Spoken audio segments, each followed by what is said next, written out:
Students, हम लोग पढ़ रहे थे क्लास 8 साइंस का लेसन नंबर 14।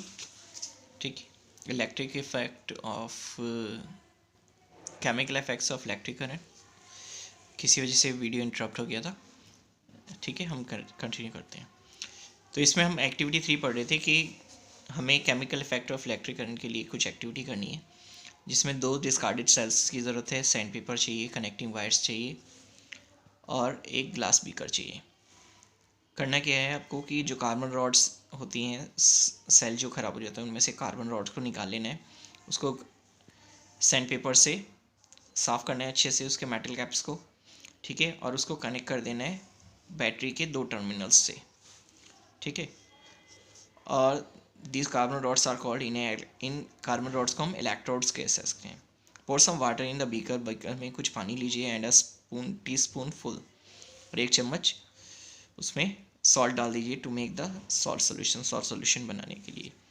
अब उसमें कार्बन रॉड्स को उस सॉल्ट सोल्यूशन में डालिए, डिप करिए। Ensure that the metal cap of the carbon rods remain outside, लेकिन ये ध्यान रखना कि मेटल की जो कैप है वो बाहर ही रहनी चाहिए।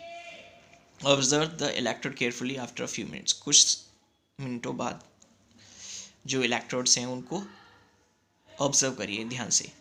तो आप क्या पाएंगे, after few minutes you will see gas bubbles near the electrodes. आप देखेंगे कि इलेक्ट्रोड्स के पास कुछ छोटे छोटे एयर बबल्स जो हैं वो बन रहे हैं। ये इंडिकेट करते हैं कि वहाँ पर उस समय कोई गैस बन रही है, emission of the certain gases. कुछ समय बाद you may see some deposit on the 2 electrodes. आप देखेंगे कि उन 2 इलेक्ट्रोड्स के पर कुछ डिपॉजिट हो गया। कुछ डिपॉजिट मतलब कोई चीज़ उस पर जम गई है। ठीक है, there may also be a change in the color of the solution। हो सकता है कि सोल्यूशन के कलर में भी कोई चेंज आए। ये जो इफ़ेक्ट्स पैदा हुए हैं यही हैं आपके chemical effects of electric current. ठीक है, नेक्स्ट पेज को कंटिन्यू करते हैं।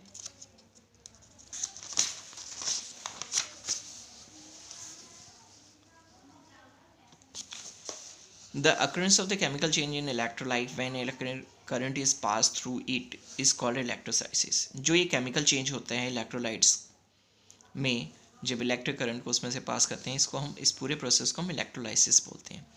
Electrode connected the negative terminal, जो नेगेटिव टर्मिनल से बैटरी से जुड़े हुए इलेक्ट्रोड्स होते हैं उनको हम कैथोड कहते हैं, और जो पॉजिटिव टर्मिनल से जुड़े होते हैं उसको हम एनोड बोलते हैं। When electric current pass through the electrolyte, जब इलेक्ट्रोलाइट्स के से होकर करंट पास होता है, it dissociates into positive and negative ions. तो वो पॉजिटिव और नेगेटिव आयंस बनाता है। ठीक है, of which the electrolyte is made up. और पॉजिटिव आयंस ट्रेवल करते हैं हमेशा कैथोड की तरफ and combine with the electrons, और इलेक्ट्रॉन्स के साथ कंबाइन करके ट्रांसफॉर्म्ड इनटू न्यूट्रल एलिमेंट, एक तरह का एलिमेंट बनाते हैं या मॉलिक्यूल्स बनाते हैं। नेगेटिव आयंस जो होते हैं वो एनोड की तरफ ट्रांसफ़र होते हैं और गिव अप इलेक्ट्रॉन्स, और ये इलेक्ट्रॉन्स को गिव अप कर देते हैं and transform into neutral element, और एक तरह के न्यूट्रल एलिमेंट में ट्रांसफ़र हो जाते हैं। In electrolysis, whole arrangement of the electrolyte and vessel containing them is called electrolytic cell। ये पूरा अरेंजमेंट होता है, इस पूरे को इलेक्ट्रोलाइटिक सेल बोलते हैं, जिसमें इलेक्ट्रोड्स, इलेक्ट्रोलाइट्स और वेसल ये सब चीज़ें होती हैं। Application of the electrolysis include electroplating. Electrolysis जो प्रोसेस है इसका इस्तेमाल करके हम इलेक्ट्रोप्लेटिंग भी कर सकते हैं, जिसमें कि मेटल्स के ऊपर एक लेयर फिल की जाती है, उसको हम प्लेटिंग कहते हैं। इलेक्ट्रोमेटलर्जी भी होती है, जिसमें हम मेटल्स को एक्सट्रैक्ट करते हैं फ्रॉम देयर ओर्स। ठीक, अब हम पढ़ते हैं इलेक्ट्रोप्लेटिंग होती क्या है। इलेक्ट्रोप्लेटिंग एक तरह का कॉमन एप्लीकेशन है इलेक्ट्रोलाइसिस का। ये एक प्रोसेस है जिसमें layer of one metal is deposited on the another metal. एक मेटल की जो लेयर है वो दूसरे मेटल पर डिपॉजिट हो जाती है, इकट्ठा हो जाती है। ठीक है, जब हम उसमें से इलेक्ट्रिक करंट को पास करते हैं, किस में से, उस इलेक्ट्रोलाइट्स में से। ठीक है, देखते हैं किस तरीके से होता है ऐसा। एक्टिविटी 5 पढ़ते हैं इसके लिए। ये एक्टिविटी 5 जो है, कभी भी बेयर हैंड्स मतलब विदाउट ग्लव्स ना करें। इसके लिए हमें चाहिए कुछ मटेरियल जैसे copper sulphate, sulphuric acid, dilute sulphuric acid, दो thin copper plates each of size, उनका साइज दे रखा है 10 सेंटीमीटर 4x4, 10 सेंटीमीटर लंबा 4 सेंटीमीटर चौड़ा। A beaker water and connecting wires चाहिए। तो इसमें हम क्या करेंगे, पहले कुछ डिस्टिल वाटर को बीकर में डाल देते हैं, dissolve 2 teaspoon full of copper sulphate, और उसमें कॉपर सल्फेट डाल दिया। फिर उसके बाद कुछ ड्रॉप्स जो हैं उसमें हम डिल्यूट सल्फ्यूरिक एसिड के डालते हैं to the copper sulphate solution to make it more conducting, ताकि वो और ज़्यादा कंडक्टिंग सॉल्यूशन बन जाए। फिर रबर प्लेट्स को रब करते हैं सैंड पेपर से, साफ़ करके उसको अच्छे से, और उसे कॉपर प्लेट्स को पानी में डाल देते हैं, let them dry. Connect the copper plates को टर्मिनल से कनेक्ट कर देते हैं बैटरी के, ठीक है, और उसको कॉपर सल्फेट सॉल्यूशन में, जैसे कि पिक्चर में दिखाई दिया है, डुबा देते हैं। 15 मिनट बाद रिमूव द इलेक्ट्रोड्स को बाहर निकालेंगे जब आप फ्रॉम द सोल्यूशन, तो उन्हें ध्यान से देखेंगे। Do you find any difference, क्या आपको कोई डिफरेंस नज़र आता है? Do you find a coating over them, क्या आपको लगता है उसके ऊपर कुछ जम गया है? What colour is this coating, colour क्या है उसका कोटिंग का? ये सब चेंजेस आप वहाँ पर देखेंगे। तो एक्सप्लेन करते हैं इसको।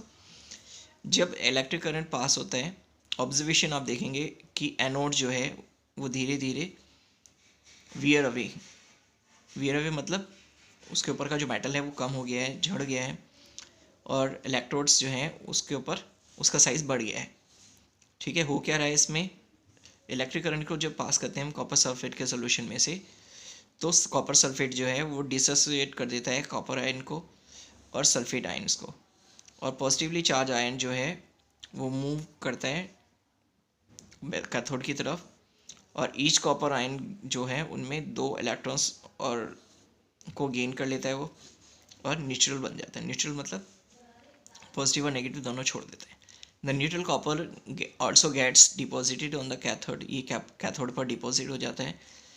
एट द एनोड में each copper ions lose 2 electrons to make copper ions, और एनोड्स में कॉपर आयन जो है वो 2 इलेक्ट्रॉन्स को लूज़ करता है, ठीक है, और कॉपर आयन बनाता है।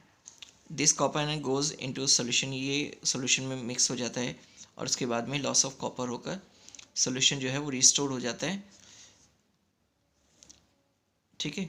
और इस तरीके से ये धीरे धीरे ये प्रोसेस चलता रहता है, और जो कॉपर है वो एनोड पे से ट्रांसफ़र होकर कैथोड पर डिपॉजिट हो जाता है। इसी तरीके से हम प्रोसेस करते हैं, जिसको हम इलेक्ट्रोप्लेटिंग कहते हैं। एग्जाम्पल्स ऑफ इलेक्ट्रोप्लेटिंग पढ़ते हैं, क्या है इसमें, ठीक है।